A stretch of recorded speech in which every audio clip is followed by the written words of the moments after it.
Hello, everyone, and welcome to A New Direction. My name is Jay Izzo, and we're going to have a great show. Here's the deal here, folks. Let's be honest with each other. Our world is in turmoil. And a large part of the reason why the world is in turmoil is because, well, quite frankly, we can't communicate with each other very well. I mean, this is a problem. I mean, the fact of the matter is, if we could be better communicators, we could overcome so many obstacles.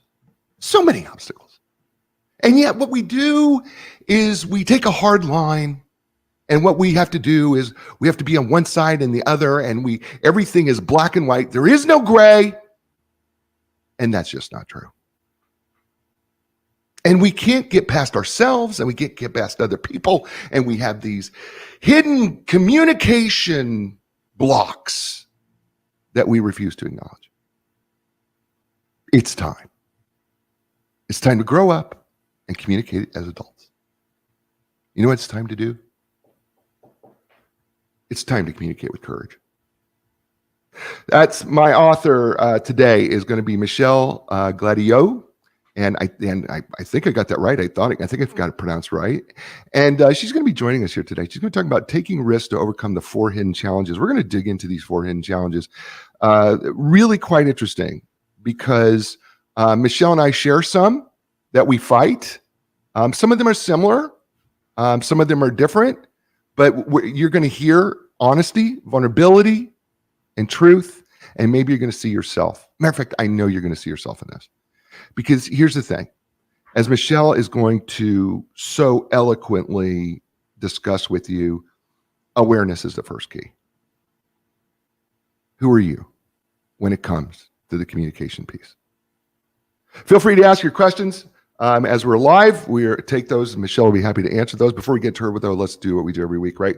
You are 4-part people. We all are. We are physical, mental, emotional, spiritual people. Fact of the matter is we have to be growing in all 4 of those areas. If we're not growing in all 4 of those areas, you're not growing, you're dying. It's a journey, folks. There's not a destination, right? So what we do here is on the show, if you've never joined us before, and if you're watching us on DBTV, thanks. Everywhere, all over the world. Appreciate you. So here's how it works. We give you a scale of 1 to 10. 1 being this area of my life is just miserable. And then 10, this area of my life couldn't get any better. So we start with the physical. And 5 being average. I ask you, if you were to rate yourself in terms of being able to eat right, exercise, drink enough water, get enough sleep, right? How would you say you're doing in that area on a scale of 1 to 10? Now, listen, whatever your number is, it doesn't matter. Because if your number is a 2, it's okay. Take that 2, and that is the number that we're going to move from, right? What can you do to change it from a 2 to 2.5, right?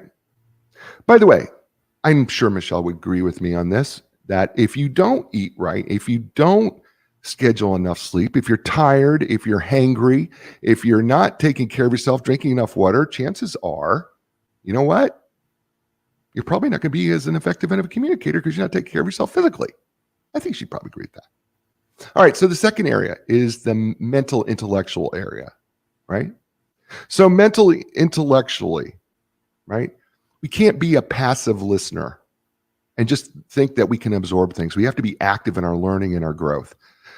And we have to take that active. And so how do we do that, right? So you have to think about, are you being active in terms of like your brain? Are you reading, right? A book like this is great to activate your mind. Right? Works both halves, your brain's left and right brain. Right? But there's other things you do. You can take up a musical instrument, you can learn a foreign language, but you have to be an active participant in it. In your growth intellectually, how would you rate yourself intellectually? Scale of 1 to 10. Okay, good. That's your second number. Third number is the emotional number. And Michelle talks about in the book the importance of EQ, EQ, and IE, EI, emotional intelligence and emotional quotients. And she talks about this in the book, but here's the real truth. We're going to break it really, really simple for you. How would you rank yourself on a scale of 1 to 10 in 2 areas? How would you rank yourself in terms of being able to control your emotions under stress and pressure? And then the second is, how well are you able to tap into and understand the emotions of another person? In fact, Michelle would, in her book, makes a pretty big point that your emotional intelligence is one of the most critical things to being able to communicate, because it's understanding others as well as understanding yourself. So on a scale of 1 to 10, how would you rank yourself? Okay, good. That's your third number. Your fourth number is your spiritual number. And you know what? We're all spiritual beings. You know, whether we want to admit it or not, we are all spiritual beings. And here's why we are. It's because if you remove the physical, mental, and emotional, we still have something left, and that is our spiritual. And people go, well, you know, I don't know about that. Listen, we all walk by faith every day, right? You don't know the night's coming, the night shows up. You don't know the day's going to happen, and yet the day happens. You know, you believe you've got plans in the future. You're living by faith. Whatever you're doing, you're living by faith that something's going to happen. At the same token, right? We all have a spirit wind, something inside us that goes beyond our emotions, goes beyond our thinking, goes beyond our physical ability, that we're able to take the spirit of who we are and put it out there. And the question is, how is that spiritual side of you working? Right? Whether you believe in God or nature or meditation, whatever it may be, how is it working? And is it beneficial to you? Are you able to experience joy in the midst of chaos? Right? So whatever that number is, evaluate yourself there. Those four numbers are like the air in the tires of your car. If your air in one of those tires is too low, the car veers one way or another, or it veers the other way. Or if they're all too low, you can ruin the car over the course of time. And what we want to do is bring our tires all to the right level, so that what happens is the car rolls right and moves right and it runs efficiently. And speaking of someone who has all her tires to the right level, her name is Michelle Gladieux. She's an expert communicator at all levels. She and her team at Gladieux Consulting present communication seminars and lead strategic planning and executive coaching around the nation. Clients that she has are a wide range of industries, nonprofits, government, corporate organizations. In her previous career, she spent 18 years teaching at 3 universities in her home state of Indiana. She's also served as a corporate HR and training director in the cold storage and robotics construction industries. Michelle is a keynote conference speaker and workshop presenter, and is described as a top gun in her field. She loves spending time with friends and family, animals, and I really have learned she appreciates a live rock and roll concert now and then, which whenever she could find one. Ladies and gentlemen, please welcome to the show, and welcome to the first time ever, Michelle Gladieux. Welcome to A New Direction. Hi, Jay. Thanks so much for choosing me to be a part of your show. Awesome. Thank you. Thank you for writing this book. This book is actually absolutely outstanding, so I'm enjoying it. So I'm going to dig right in here. I'm not even going to waste any time. I want to just jump right into the book. We have issues when it comes to communication. And one of the issues that you point out to us early on is the issue of fear. How does fear play a role in our effectiveness or ineffectiveness of communication? Plays a big role because, of course, it's not something we can avoid in our human experience, no matter how tough we are or how successful or how smart or how we like to think of ourselves as superheroes in many ways. Everybody has a weak spot in communication, and it often changes throughout your life. So accepting ourselves and our weak spots and learning to love ourselves despite them allow us then to work with the fear. So the way I'm personally trying to grow as a communicator is when I feel nervous, anxious, afraid, doubtful about some type of communication scenario, I try to recognize fear as a helpful friend. And I think, wow, my stomach's in butterflies about this, or I'm not sleeping very well tonight before that presentation the next day. So what does that tell me? If I'm afraid, that means I'm going to need to summon some courage. Courage being an intangible kind of belief in oneself and willingness to engage in risk that we each have to summon forth for ourselves.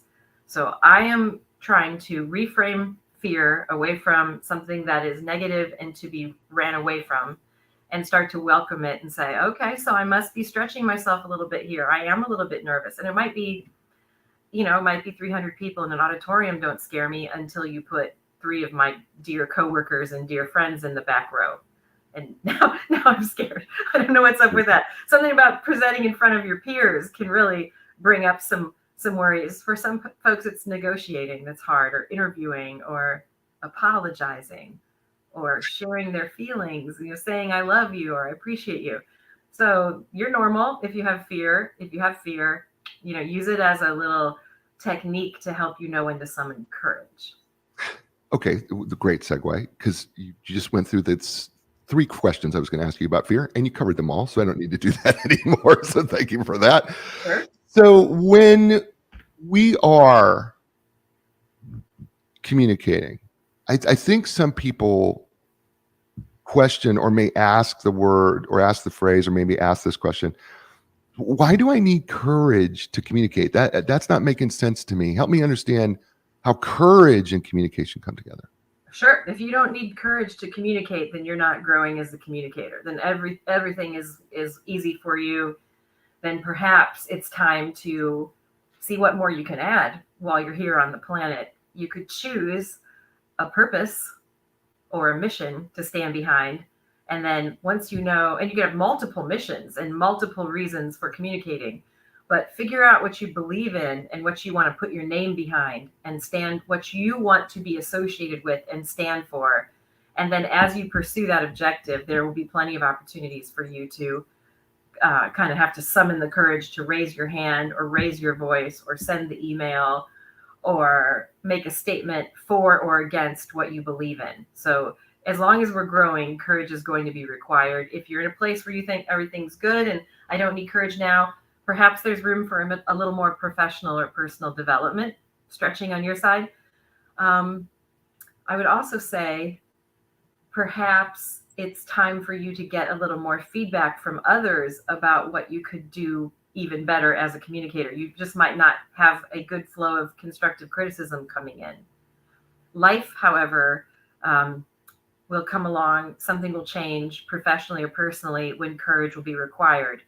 And, we've all lived long enough, if we're on this platform, most of us have lived long enough to know what it is, how it feels to have the doctor shut the door and say, okay, I need to review the test results with you. Or have the significant other say, we need to talk about a problem in our relationship. So there's going to be opportunities where your employer or in your personal life, you'll summon that courage. If you don't need it now, you'll need it soon. And that's why I humbly submit that it's a book for everyone. I agree. I totally agree with that. 100%. It made me so happy before we started recording, Jay, that you showed me your book and you're like, I have a lot of notes in this book that, you for 4 years, I was sitting alone nights, weekends, working on this book in my office thinking, I wonder if anybody ever is going to read these words. So it's really nice to know that you not only read them, but you took some notes. I mean, my day is made. Yeah, no, I've got 25 pages here. So if you want to stay till next week, Thursday, we can do that. It's a short book. We should tell people. Mine's kind of, right. But it is 150 pages, right? Yeah, right. It's only 100. We make it sound like War and Peace. It's 150 pages. No. It's 150 pages, folks. It's a very quick read. It really is honestly a quick read. But there were so many good things that she says in the book that I could not write them. I had to write them down because they were so good. That's very and common. So I was just like going, okay, I can't eliminate that. I got to put it in, because so often when I take notes on these books and I have them, because you may come back on the show and we may do a part 2 of this book. We might. When I'm taking notes on the book, there's something that not only that I'm looking for the listener, but there's something that speaks to me, right? Because what do I need to change or improve, or how do I make myself better, or what can I do to make myself better? And so I'm doing it for 2 people. I'm doing it for the people that listen and watch, and then I'm doing it for myself. So that's why there's so many notes. So people don't get alarmed. How do you do 25 notes, right? It's not about always striving. You kicked off your podcast with asking people to check in with themselves and even rank how they're doing in different areas of wellness. Mm-hmm. So I'm not trying to say strive all the time. Sometimes you just have to unplug and not communicate and not be trying so hard. Yeah, no, you're, and that leads me. This is a great segue. You're so good at this. The attitude and mindset when it comes to communication. You say that it all counts. Help us understand how attitude and mindset, and how should we be looking at that in terms of our attitude and mindset when it comes. Oh my goodness, I'm a big fan of optimism. I think it's for brave people.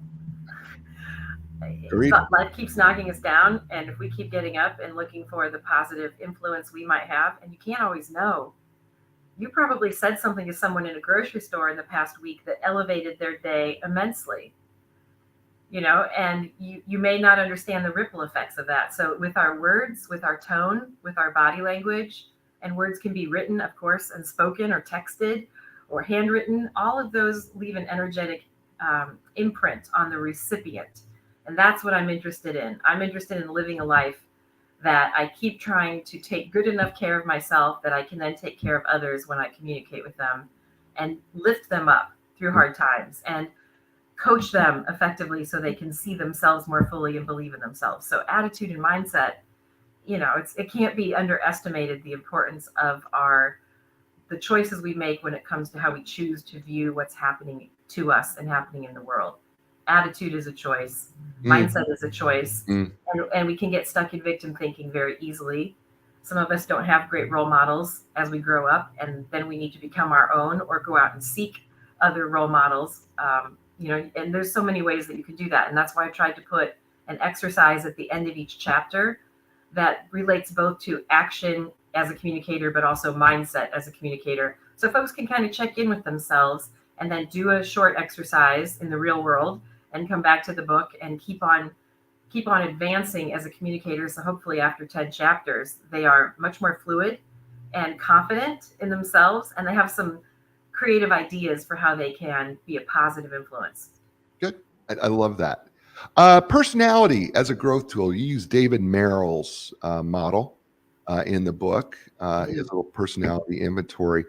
I think there's some people probably out there goes, well, I don't know, Michelle. I mean, some people just don't have a personality for communication. And so, maybe I can blame personality, right? Because I mean, we can blame personality. Yeah, that gets. If you read the book, that gets on my nerves when people say, I know. Why do you think I did? You have a personality conflict. Like, no, you don't. There's almost 8 billion people in the world. There might be some parts of your personality that are bumping up against another person's unique way of being and viewing the world, being in the world and viewing it. But if we get good at understanding the 4 main personality types and some of the complexities within them, and we have an open mind about how each type brings something really needed to the world, we can work. Technically, I think we should be able to work with just about anyone. Right. Yeah. And the 4 that, by the way, Michelle puts in the book is the driver, she has as a natural leader, the expressive, who's more of an influencer, the amiable, somebody who's a steady team player, and the analyst, a deep thinker. And she goes into these, and it's really an interesting take because she's going to revisits them later in the book. And it's really, really cool how she looks at these, because each one of these, if you're a driver, there tends to be more confidence. If you're expressive, you're more verbal. If you're, amiable, you're kind of got concerned about others and fairness. And if you're an analyst, you're stuck in your own world. Well, you were positive about 3 of the 4, and then negative. No, so if you're an analyst, you're great at research, quality control, detail orientation, and as you can imagine, your priorities as a communicator are predicated often or based on your personality. Yeah, I'm not down on it because I have a researcher part of me. I mean, I have an S at the end of I think we all do. I think we all have all 4 parts in us. Yeah, it's just their tendency is that what they write is the tendency is they struggle with or leaves others around them struggling with the tendency towards pessimism or perfectionism. Mm-hmm. And that I've experienced, yes. Yeah, that's the part, because they can be such a Debbie Downer. But I get it, because they're in their own world so often. They're constantly thinking and contemplating the world around us as well. I thought that one of the things that you said in this book that was brilliant was allowing yourself to allow others tell you where you're at as a communicator. That takes guts to me. And you shouldn't fully rely on others' opinions of you in any area of life, in my opinion. But I'm only an expert in one, right? Communication. Mm-hmm. So sticking with that, I think it would be good if we get a healthy part of our definition, or a good 2 cups. If it's a 4-cup recipe, 2 cups. What do others think about how I communicate? And then reserve 2 cups in that 4-cup recipe for what you think about how you communicate, because you will run into people who are not paying attention, Right. or not good at giving feedback, Right. or jealous, or they have underhanded motives, or they are manipulative. Yep. Or they are very tough graders, or they are too easy graders. They're too easy when they give grades. So we have to be setting our own standards as well. And there's, in anyone's definition of success as a communicator, there's plenty of room for what we think, and then to mix in what are others telling me, because we're stuck inside ourselves looking and communicating outward. We may not know how we're coming across. There's nothing like doing a bunch of book interviews to let you as you do podcasting interviews and I participate in them, to get immediate feedback. It's hard. It's like looking in the mirror and talking, but that's not a bad way to prepare for a presentation either. No, it's not. But I think what captured my mind, and I probably stated this incorrectly, again, communication issues. Okay. Is all the time. Is that taking a 360 review of having a 360 review, what we call in the business world, right? Where, you allow yourself to be open enough to be evaluated with others. Now, what you do with that information, right? Not taking it personally, but I think you said something to the effect, be very genuine and sincere, that when somebody gives you feedback, that what you say is, thank you, I'm going to consider this information, or I'm going to consider what you said, but I really do appreciate you giving me this information and being honest. Because as you also say in the book, there is some hint of truth in every criticism and in every conflict. There might be. I coach some clients, though, who have sometimes been criticized and there was no factual basis in the criticism. It doesn't happen often. Right. But one way to protect ourselves from folks who don't have positive intention would be to just say, thank you for sharing. I'll think about that. Yeah. You added to it, Jay. Thank you for being honest with me. Sometimes we may not know if they're being honest. They may have some duplicitous, strategies going on for themselves. But a simple thank you, I'll think about this, allows me to get away from the person. So that's a good thing. Yeah. Because I need time to think about what they've said. And I'm actually going to go do, on my best day, let's say, I'm not going to debate. I'm not going to rationalize. I'm not going to create victim thinking for myself. I'm not going to throw up obstacles. I'm just going to say, I'm going to go think about that. Thanks for sharing. And then I really do. And then I decide what I'm going to take in to my heart and mind and use, and what's not what I might discount something based on what I know about the source. Good. Her name is Michelle Gladieux. The book entitled Communicate with Courage, Taking Risks to Overcome 4 Hidden Challenges. We're going to start on those when we come back on A New Direction right after this. Hey, folks, Epic Physical Therapy, my physical therapist, one of our sponsors here. Listen, whether you're coming from an injury, surgery, or everyday aches and pains, maybe you're having difficulty performing everyday activities, maybe you're a professional athlete or want to be athlete that you're struggling a little bit. Listen, I'm just telling you, they can handle it all. They're absolutely fantastic. They're my physical therapists and have been for years, and they should be yours too. If you're looking for your epic relief, epic recovery, epic results, don't look any further. Go to epicpt.com. That's EPICPT.com. And Linda Craft Team Realtors for more than 38 years. They've been helping people transition in life. And you go, wait, I thought they were a real estate company. But they are. But if you think about it, every place that you've ever lived has been a time of transition. All of them have been.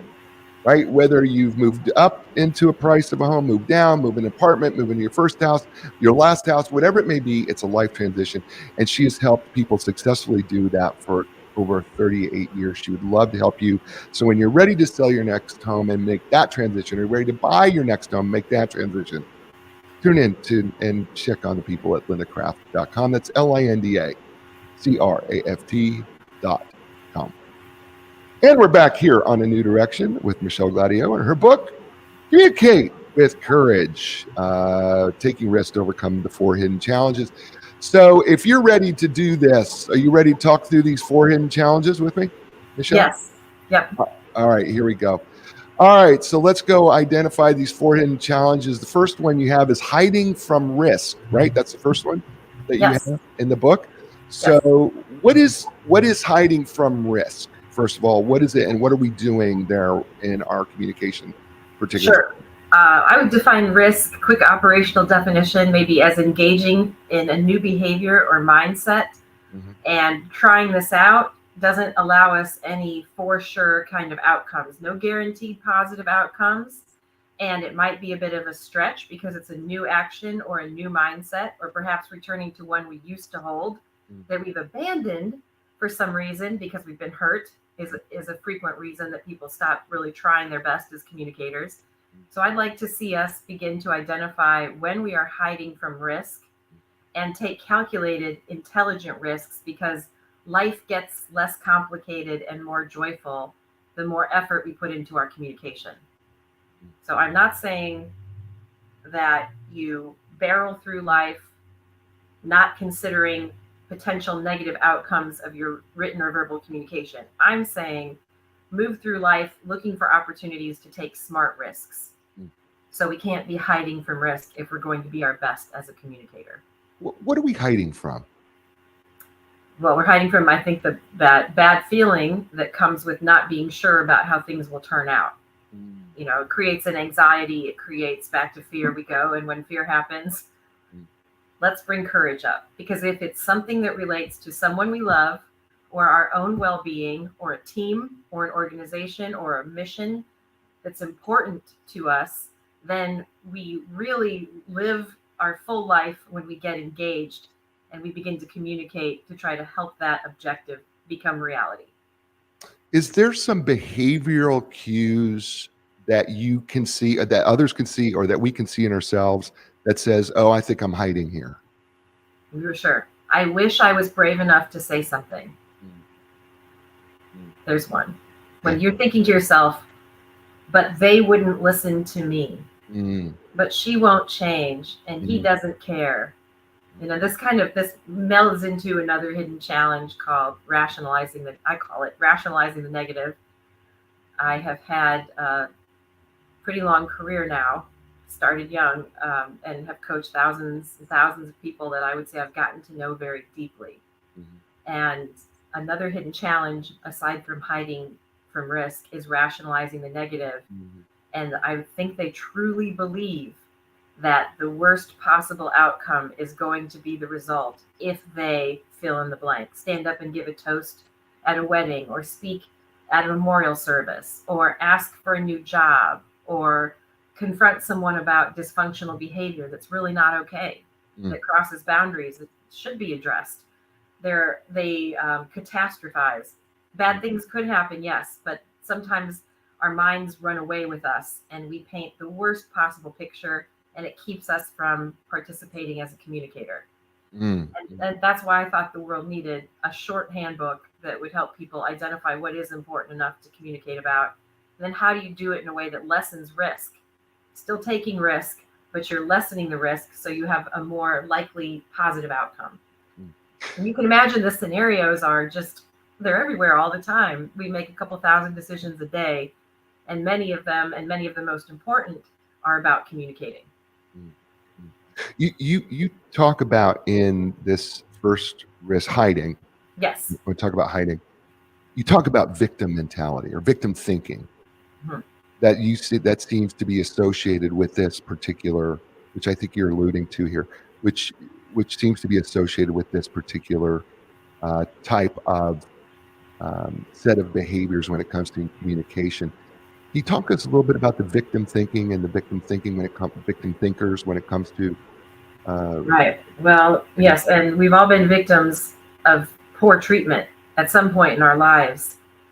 But when we start to believe that we deserved it, or we give up on pursuing our values, that's when it's particularly dangerous. The word cancerous just came to mind, because that can just, like a malignant tumor, that can grow within us. So I invite people to think about what they lose when they talk to themselves this way. As we coach ourselves, we might be saying negative things about ourselves and negative things about others, and focusing on only the negative outcomes that might come to bear if we really give our best effort. So instead, we could think about what we lose when we hang back, and the opportunities that we're choosing to limit ourselves from, and get in the game by thinking about potential positive outcomes. And even when we fail, when we're giving it our best to try to get outside of victim thinking, when we're giving it our best any day as a communicator, when you put your head on the pillow at night, you know you gave it your best. And even if it flopped, whatever that attempt was at communication or at listening to someone else communicate, you can be proud of yourself. And this helps us grow self-esteem, which moves people away from victim thinking in my executive coaching and teaching experience. So it's a great way to move away from victim thinking, take a baby step towards something meaningful to you that might scare you. And the book can help as a guide. So it can role models, friends, trusted people that you can talk with about your biggest communication challenges. Which I would like to mention, just in case I forget, my team and I at Gladieux Consulting, we're about a 10-person team based in Northeast Indiana with folks also in Louisville and Indianapolis. We're a Midwest team. And my team and I, particularly Heather Shively, one of our designers, has worked hard at putting a lot of free professional and personal development resources up on our website in an impossible to spell place, unfortunately, my last name. So it's gladieuxconsulting.com. And people will find coaches' corners, short research summaries. The coaches' corners especially have folks writing in to say, you talk about this positive mindset. How do I get into it? Or help me be ready for my interview, or help me be ready to present. Or now I'm trying to do some strategic planning and what's important to remember there. We've spent a couple of years, and the pandemic was a blessing in at least in this one way to us. We wanted to reach more people through the internet, and we did a pretty good job of getting a lot of resources up. So there's an option for folks who want to know more. Awesome. That's awesome. Thank you for sharing that. Oh my gosh, sure. We're certainly going to put your website there's a blog post associated with the show. So we'll make sure that there's a link that goes back. Matter of fact, Michelle's picture will be there. It will be a link back to her website. So if you click on her picture, when you see the blog post, you can go back to her website. There'll also be another link there as well. So every time you see her name in the blog post, you can go back to the website as well. You're welcome. One of the things that you say is the public speaking is an antidote to hiding. And isn't it? No, it is, because I'm a public speaker, so I'm a professional speaker, so I get it. But I think it's funny because I started thinking about the joke that Jerry Seinfeld once told. He said, when you study psychology, said more people are afraid of speaking in public than they are of dying, which means that you would rather be in the casket than do the eulogy. It's a great joke. Great joke. Right? And it's a great joke. But you were right about public speaking being an antidote to hiding. Help people get there to give them the antidote. Help people get there? Yeah. Well, it's kind of like saying help somebody become an expert skier or wonderful. No, I mean help them get. I can answer. Start now. When you have a thought in a meeting, you have a question, you have a piece that you're thinking, that person did a good job on that project. Or you have a concern, speak it, blend assertiveness and diplomacy. And the more you use your voice, whether we're seated and there's 6 people here, or I'm standing and I'm mic'd and there's 60 people or 600 people, the more your ears hear your voice talking, the more normal it sounds. To me, it feels a lot like swimming. And when I learned to swim, that was part of this world, right? That's part of our planet. But it seemed to me a very, I don't know, I just didn't trust that water too much. And it seemed like a very different environment. That's how I feel. And I think how most public speakers feel when everybody's eyeballs are on us.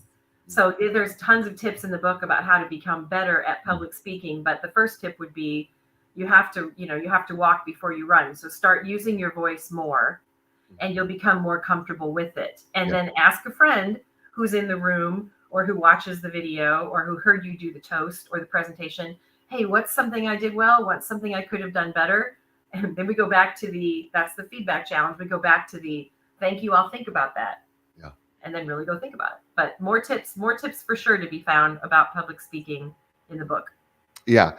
I just thought that was such a brilliant piece of helping people, get outside their comfort zone and moving in towards that arena, because it is such a powerful way for people to help overcome the hiding. If I may add, sometimes I think we talk too much to people about getting outside their comfort zone. It sounds cold to me. It sounds uncomfortable. It sounds like, walking on hot coals. You can stay in your comfort zone and become a more confident communicator if you remember this important secret, and that is nobody that you're speaking to is more valuable as a human than you. And you also, by the way, are no more valuable than them at our very essence as a human being. So what the hell, right? So give it a shot. No one has your unique perspective, and they're not better than you. Sure.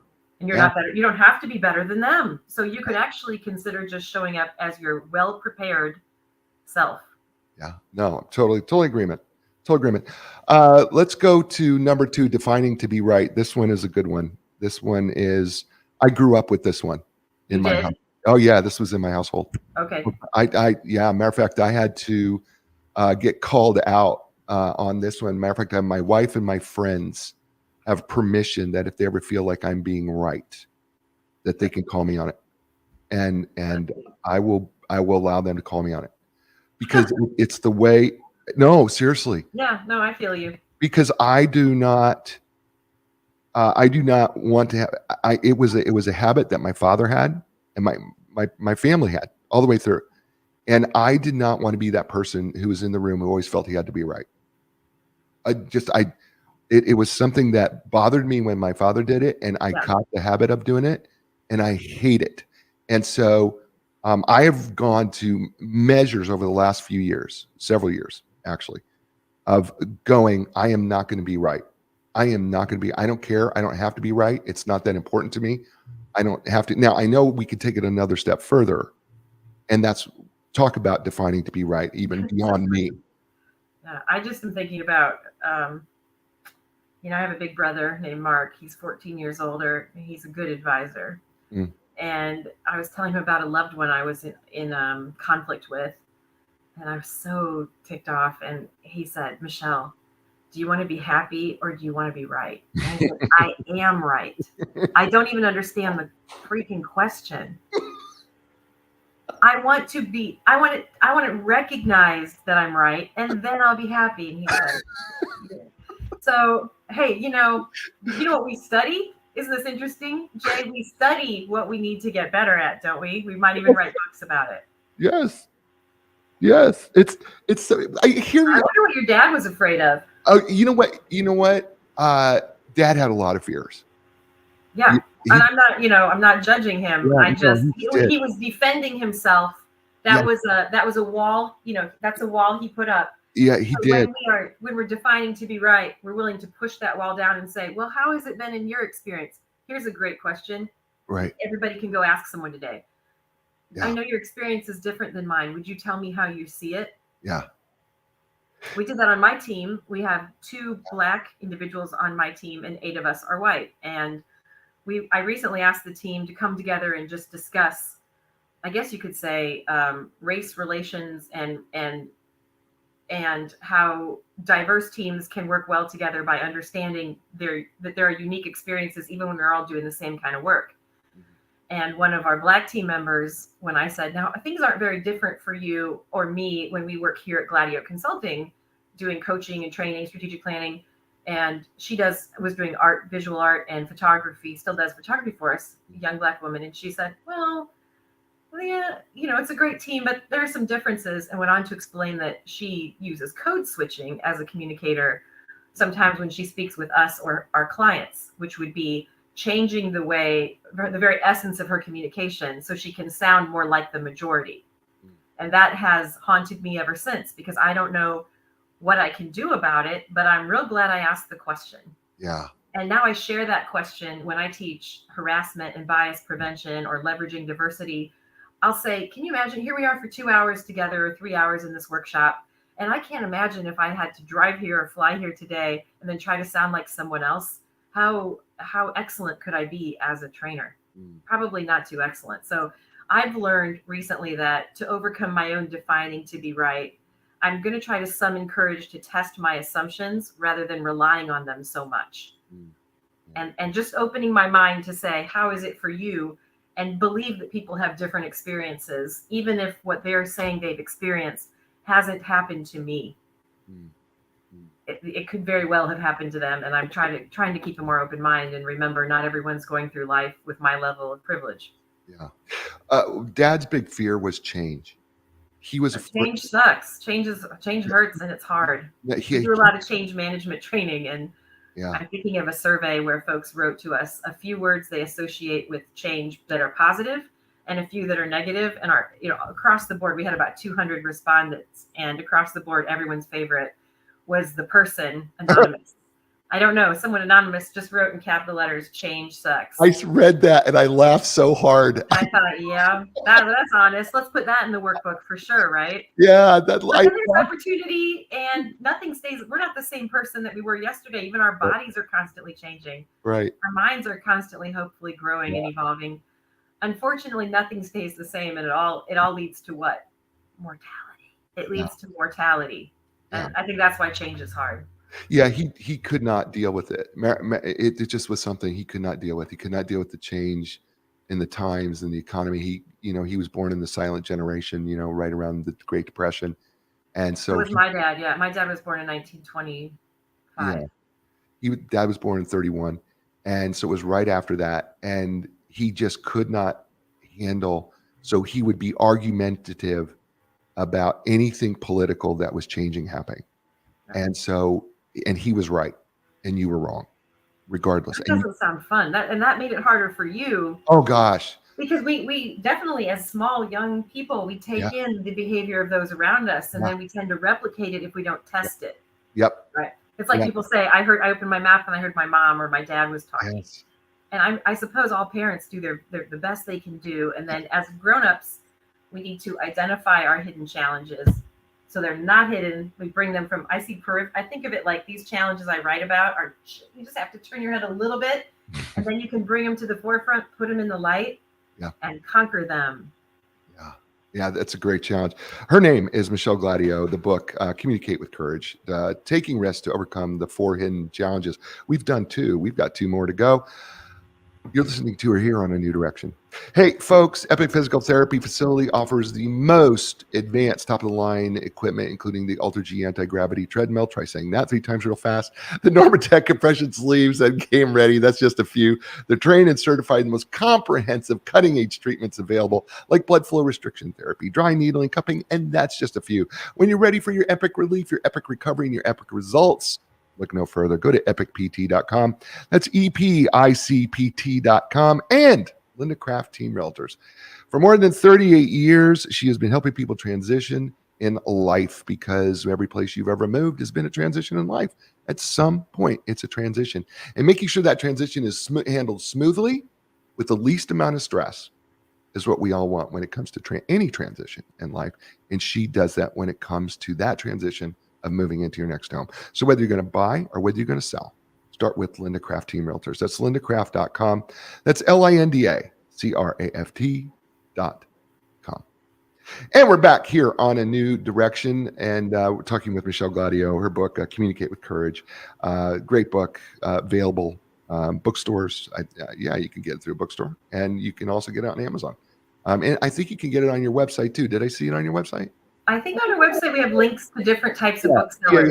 Yeah. We didn't want to become the bookseller. We thought that would be good to leave to the booksellers. Yeah, I think, stay in your lane, right? Kind of that type of thing.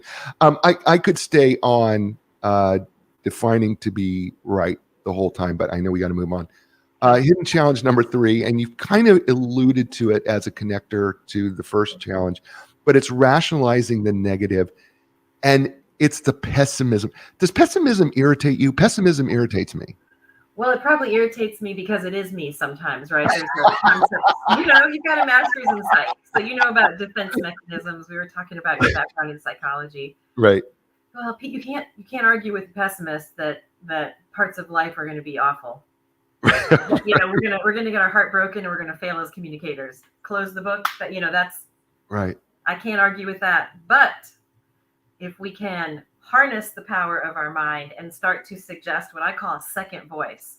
First voice says, if nothing's going to come of this, why even try? Second voice says, because I'll be proud of myself for trying. First voice says something pessimistic. Second voice says it's wise to plan for what might go wrong, but let's give things to work out a chance. Give things that could work out a chance. Somebody has to be the first. The Power of One is one of our most popular keynotes. In it, I pull from 10 different topics that we teach, one tip. And then each tip gets about 5 minutes. So we're at 50 minutes and then 10 minutes for audience questions, etc. And I really hope people stand up and leave that 1 hour workshop or 1 hour keynote with one tip in mind, where they're going to be willing to give voice or put words to a situation that they could possibly make better for someone. I just remember, I think I was picked on a lot as a kid on the playground. I'm sure some of our listeners have experienced that. With some, kids can be really cruel. And I still remember at a very, very young age, someone saying like, don't say that. That's not nice. It's like a voice from the heavens. And, as adults, we can still do that for others. I heard somebody saying she's not going to be willing to take on that project. Let's not offer her that project. She's got too much. She just had a baby. She's got too much going on in her life. And I was in the room, happy to be able to say, hold up. She has outstanding IT skills. I think she'd be a great project manager for this project. How about we ask her before we decide that she's got too much on her plate? Maybe she has family helping out with that newborn. Who knows? But she might like this opportunity. So if we could look out for each other and look out for ourselves a little bit more, I think workplace cultures and probably communities would be stronger. So rationalizing the negative is to be overcome by having courage to put some faith in positive outcomes and to strive towards them, knowing you're going to lose sometimes. And the pessimist will all say, see, I told you that wouldn't work. Well, sometimes it does. Sometimes it does. Well, here's the thing, is that the rationalizing the outcome people, at least the way you describe them, is that there is this logical side to them. And oftentimes you say that they use logic to sideline risk, which I found incredibly interesting, right? So that's more, here I am as a psychological professional, it's more left brain, than right brain. And how many times have we seen this in corporate boardrooms or when I'm coaching, clients, that they can rationalize logically a negative situation rather than any possible outcome, positive outcome.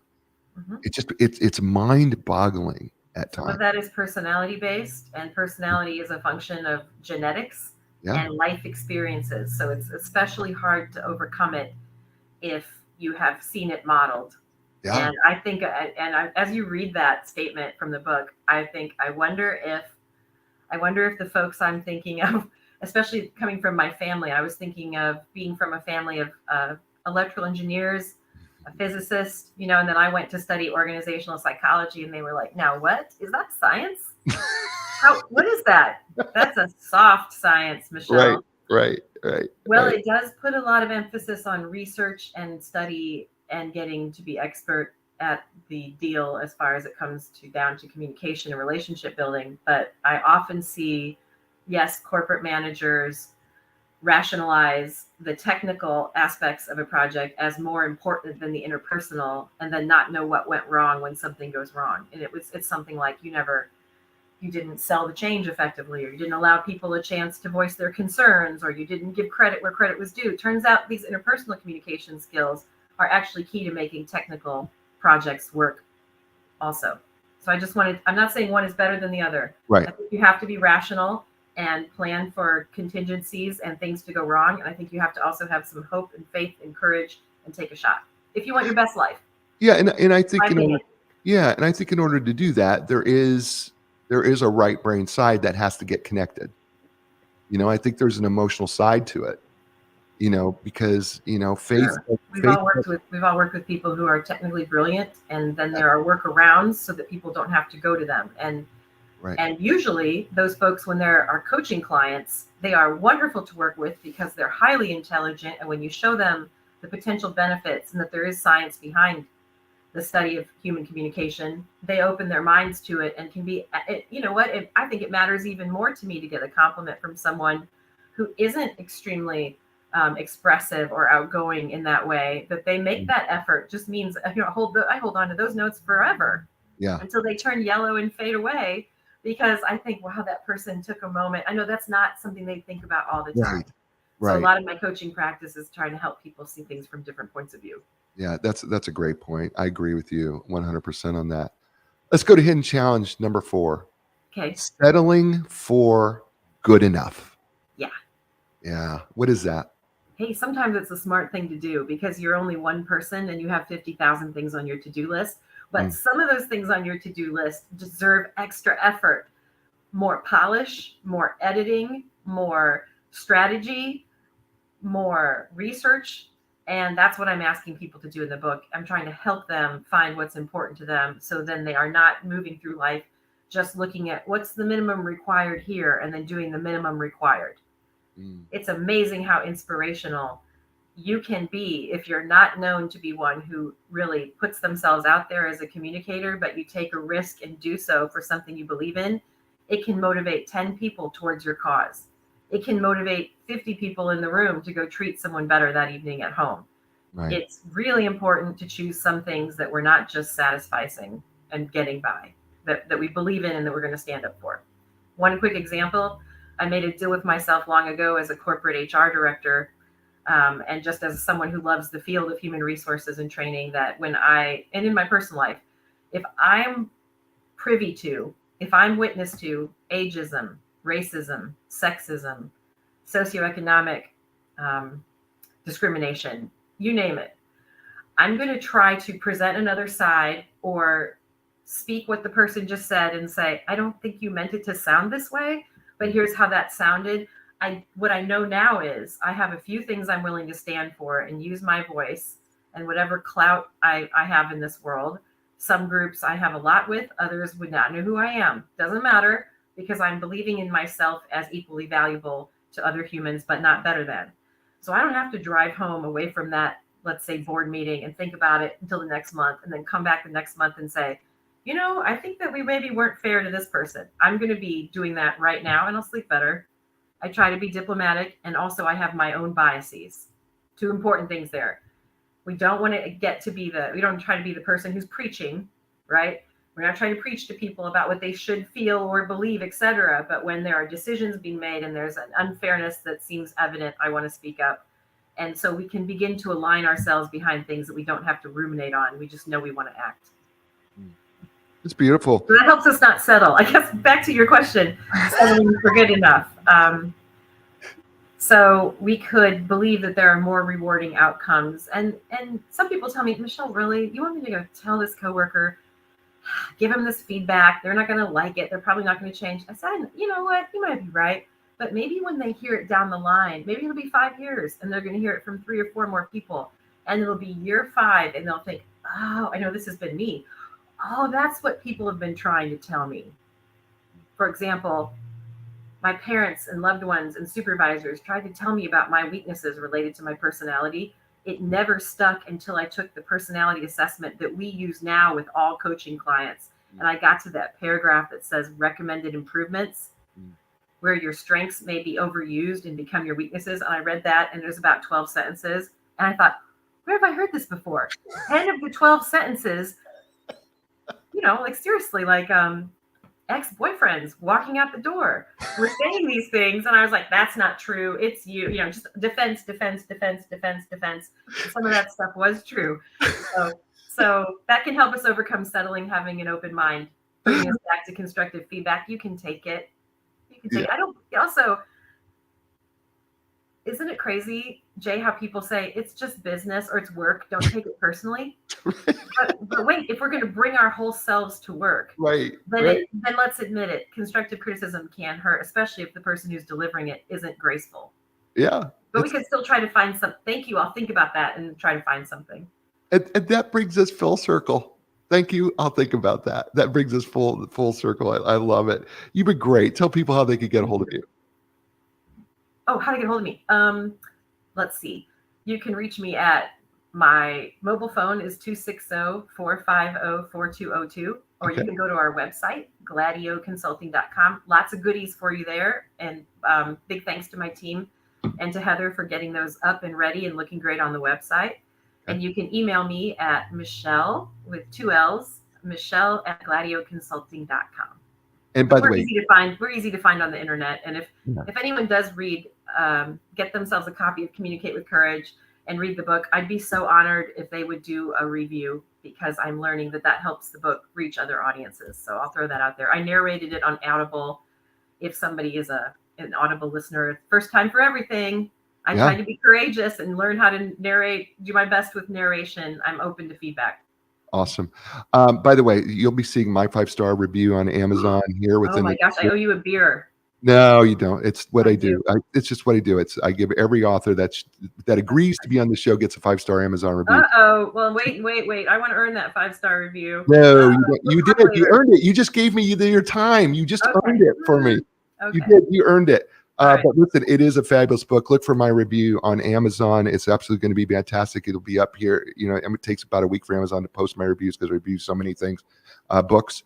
But it will be up there. Take a look at it. And by the way, Gladieux is spelled Gladieux. So when you do Gladieux Consulting, Gladieux Consulting, you're going to love her. You're going to love their company. And listen, I got a lot of corporate people out there. Get them. Because you're going to want them because it's going to improve what you do in business. Folks, this is the show. I say to you every week, you're in control of 3 things: your attitude, your effort, and your resilience. I know there's a lot of things that can be happening in your life, but the truth is, matters, you can't control your attitude. You can't control how much excellence you want to be.